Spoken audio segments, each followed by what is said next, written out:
বিমান অপারেটরদের সঙ্গে বিজেপির প্রভাবশালীদের যোগ। অজিত কাণ্ডে বিমান দুর্ঘটনা নিয়ে সংশয় প্রকাশ করে বড় মন্তব্য করলেন অজিত পাওয়ারের ভাইপো। অজিত কাণ্ডে অভিযোগ তুলে সুবিচারের দাবি জানিয়ে প্রধানমন্ত্রীর কাছে আবেদন করেছেন ভাইপো।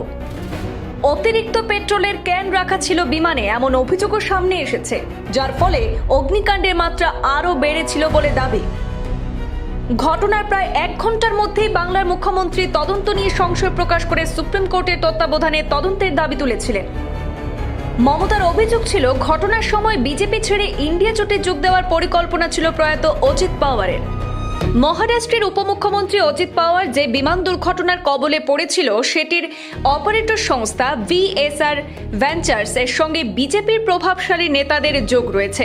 শনিবার একটি সাংবাদিক বৈঠকে এমনটাই দাবি করলেন অজিত পাওয়ারের ভাইপো তথা এনসিপি বিধায়ক রোহিত পাওয়ার। তার আশঙ্কা গোটা তদন্ত প্রক্রিয়ায় প্রভাবিত হতে পারে। এরপরই বারামতির দুর্ঘটনার সুবিচার চেয়ে প্রধানমন্ত্রী নরেন্দ্র মোদীর সাহায্য চেয়েছেন রোহিত।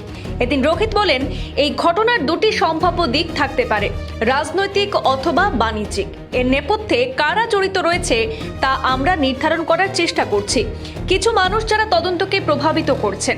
তদন্ত প্রক্রিয়া নিয়ে একাধিক অনিয়মের অভিযোগ তুলেছেন রোহিত। তার দাবি, বিমানটির যে ককপিট ভয়েস রেকর্ডার ছিল তার কাজের ক্ষমতা মাত্র 30 মিনিট ছিল, কিন্তু ডিজিসি এর নিয়ম অনুযায়ী সেটির কাজ করার ক্ষমতা 2 ঘন্টা হওয়া উচিত।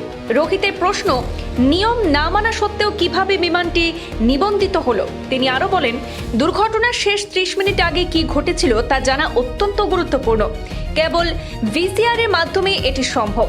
বলা হচ্ছে ভিসিআর ক্ষতিগ্রস্ত হয়েছে, কিন্তু আমরা এটা বিশ্বাস করি না। রেকর্ডিং থেকে অনেক গুরুত্বপূর্ণ তথ্য প্রকাশ্যে আসতে পারে। রোহিতের কথায়, দুর্ঘটনার পর একাধিক বিস্ফোরণ হয়েছিল। বিমান পরিচালনাকারীর বহু ত্রুটি রয়েছে। বিমানের ভেতরে একটি স্থানে একটি জায়গা আছে, অতিরিক্ত পেট্রোলের ক্যান রাখা হয়েছিল সেখানে, আর এর জেরেই অগ্নিকাণ্ডের রূপ আরও ভয়াবহ হয়। উল্লেখ্য, অজিত পাওয়ারের বিমান দুর্ঘটনা নিয়ে এখনো পর্যন্ত যে তথ্য পাওয়া গিয়েছে তা হলো, গত 28 জানুয়ারি সকাল 8টা নাগাদ রওনা দিয়েছিল বিমানটি। যাত্রার প্রথম দিকে সবকিছুই স্বাভাবিক ছিল। 10 মিনিটের মধ্যে বিমানটি প্রায় 6 কিলোমিটার উচ্চতায় পৌঁছে যায় এবং তার গতি ছিল ঘন্টায় প্রায় 1036 কিলোমিটার। উড়ানের 24 মিনিট পর কিছু সময়ের জন্য বিমানটি নজরদারি সংকেত পাঠানো বন্ধ করে দিয়েছিল।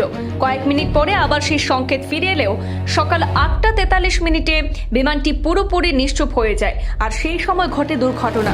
ভেঙে পড়ার ঠিক আগের মুহূর্তে বিমানের উচ্চতা নেমে এসেছিল প্রায় 1016 মিটারে এবং গতি ছিল ঘন্টায় প্রায় 237 কিলোমিটার, যা অবতরণের সময় স্বাভাবিক বলেই ধরা হয়। ব্যুরো রিপোর্ট, পূর্বাঞ্চল প্রতিদিন।